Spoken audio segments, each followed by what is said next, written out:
Kita semua tahu 4 tahun terakhir bisnis properti tidak terlalu menjanjikan seperti di tahun 2010-2013. Tapi tenang wahai pejabat, kita tidak akan mengutuk Anda kok. Bener deh, daripada mengutuk kegelapan, lebih baik kita menyalakan lilin, menyalakan api, sumuruping dahono, menyalakan genset, menyalakan pembangkit listrik. Kalau perlu punya PLN sendiri, kita tetap semangat kok. Salah satunya melihat peluang dari tamu yang datang. Kepada tim grup manajemen bisnis properti baru-baru ini saya mengatakan, setelah menghitung statistik tamu calon pelanggan, maka terdapat fakta bahwa setiap hari kehadiran 10-20 tamu melihat di 10 lokasi kita, atau dalam 3 bulan terakhir sekitar 1.500an tamu hadir. Ini adalah sebuah daftar nama yang panjang dan sangat potensial sebagai calon pembeli, juga ambasador dari produk kita. Sebentar, ini bukan properti 10 lokasi besar, asetnya besar, lahannya luas, bukan. Ini hanya 2 ruko di Pejaten, 1 rumah di Cinere, 1 gedung kecil di Mampang, 1 kantor di Buncit, 1 tanah di Kemang, 5 rumah tipe BTN di Tangerang, dan beberapa lokasi kecil lainnya. Plus, hutang banknya gede. Saat ini kami mati bunga karena bisnis nggak muter, karena pembeli nggak ada pembiayaan. Dana bank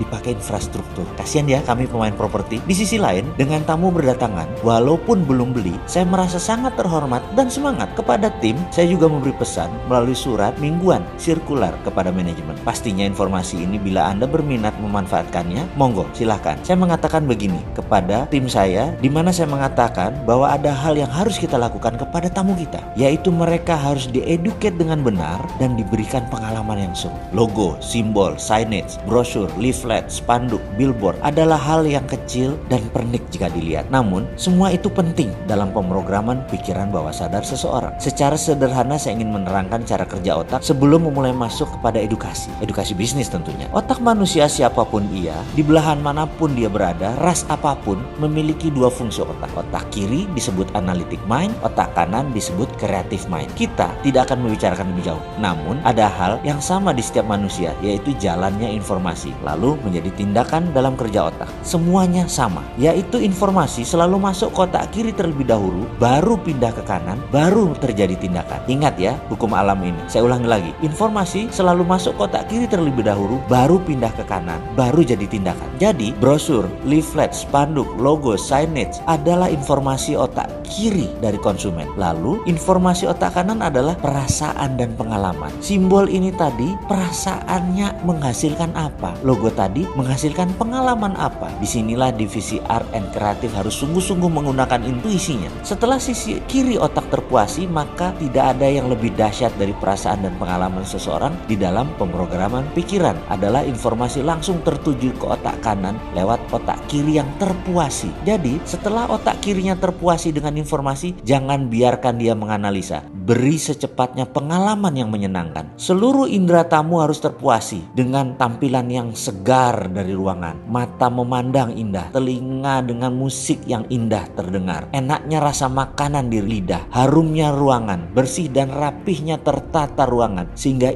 semua inderanya terpuasi. Benar, saya putuskan untuk memberi hidangan snack yang enak kepada tamu. Beli nggak beli, datang saja kita kasih makan. Dan terakhir, senyum serta tegur sapa ramah setiap wajah tim properti yang melayani dengan tulus. Ketulusan ditangkap oleh getaran atau vibrasi. Hal ini yang membuat kesan damai, menyenangkan, dan buat betah. Jika otak kiri terpuasi, otak kanan terpuasi, maka tindakan yang terjadi pasti adalah instant buying dan pastinya akan menjadi loyalty customer. Dia bisa menjadi ambasador yang mempromosikan produk kita. Bahkan saya katakan, izinkan tamu merasakan vibrasi out of the box-nya si Sontoloyo ini. Vibrasi kekeluargaan egaliternya si Bosman ini. Saya sekali-sekali menjadi ambasador, boleh kan? Sudah kadung nakal. Jadi produk hasil Sontoloyo pasti rebel, pasti terobosan. Ngapunten, GR sebentar. Ternyata apa yang terjadi itu kan keputusan 1 bulan yang lalu. Ternyata dalam 1 bulan ini 30% produk properti tadi terjual loh. Alhamdulillah. Lumayan, hutang bisa dicicil, jadi tinggal sedikit hutang kami. Pengen cepat-cepat lunas sih. Takut pas resesi semakin mendekat yang belum ada kebijakan antisipasinya oleh pejabat negara yang sekarang ini, kejadian benar. Sementara kita masih punya beban. Kalau pejabat kan gak nanggung beban hutang yang mereka buat, anak cucu kita yang nanggung. Mereka mah gak mikirin.